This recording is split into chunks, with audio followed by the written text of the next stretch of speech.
안녕하세요. 경기 남부 부동산 소식을 전해드리는 현직 공인중개사 이대표입니다.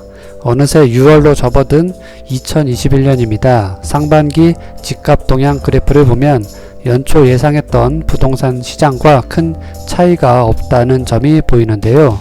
상반기를 기초로 하반기 시장 동향을 미리 살펴보도록 하겠습니다. 그럼 자세한 내용을 살펴보기 전에 구독과 좋아요 눌러주세요. 한국부동산원에서는 주마다 한 번씩 전국 아파트 동향을 발표합니다. 또한 사이트가 개편되면서 월간 및 주간 아파트와 단독주택 등 세분화된 집값 동향을 그래프로 보여줍니다. 붉게 물든 지역별 수치가 보여주듯 올 상반기 아파트와 주택은 쉬지 않고 오르는 모양새입니다. 거의 전국 모든 지역에서 상승세가 이어지고 있는데요.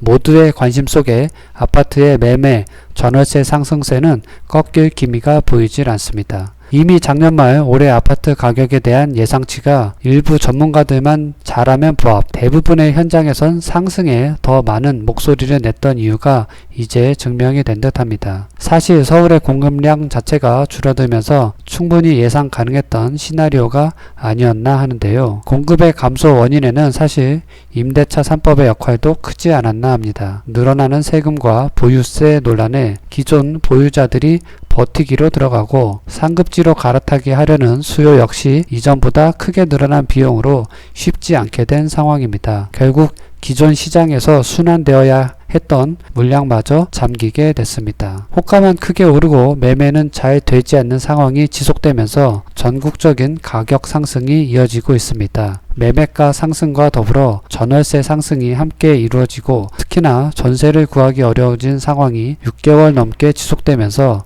부동산 상승세에 기름을 붓는 역할을 하고 있습니다. 실제 광주 태전동 아파트들의 실거래가와 매매 물건들, 분당과 수지 지역의 아파트 실거래가를 보면 올 초와 비교해 모두 올랐다는 점을 쉽게 알 수 있습니다. 결국 매매나 전세를 통해 이사를 하려 해도 호가가 크게 올라 쉽게 성사가 잘 안되는 상황입니다. 매매를 희망하는 집주인들 역시 기존 집을 팔고 난 뒤 이동이 쉽지 않아 호가 눈치만 볼 뿐이고 실제 매매한 뒤 이사가 가능한 입주 물건은 거의 없는 상황입니다. 단지마다 전세는 가뭄에 콩나듯 나오다 보니 대기하던 분들이 나오기가 무섭게 계약하는 경우가 많습니다. 안타깝게도 이런 현상이 쉽게 해소가 될 것 같지는 않습니다. 일부 뉴스에서 하반기 이사철 전세난이 걱정된다고 하듯 현장에서의 느낌도 비슷합니다. 신규 공급이 없는 상황에서 매매도 쉽지 않고 전세는 당분간 신규 물건이 나오기 쉽지 않은 모양새입니다. 당장 이번 달부터 다주택자의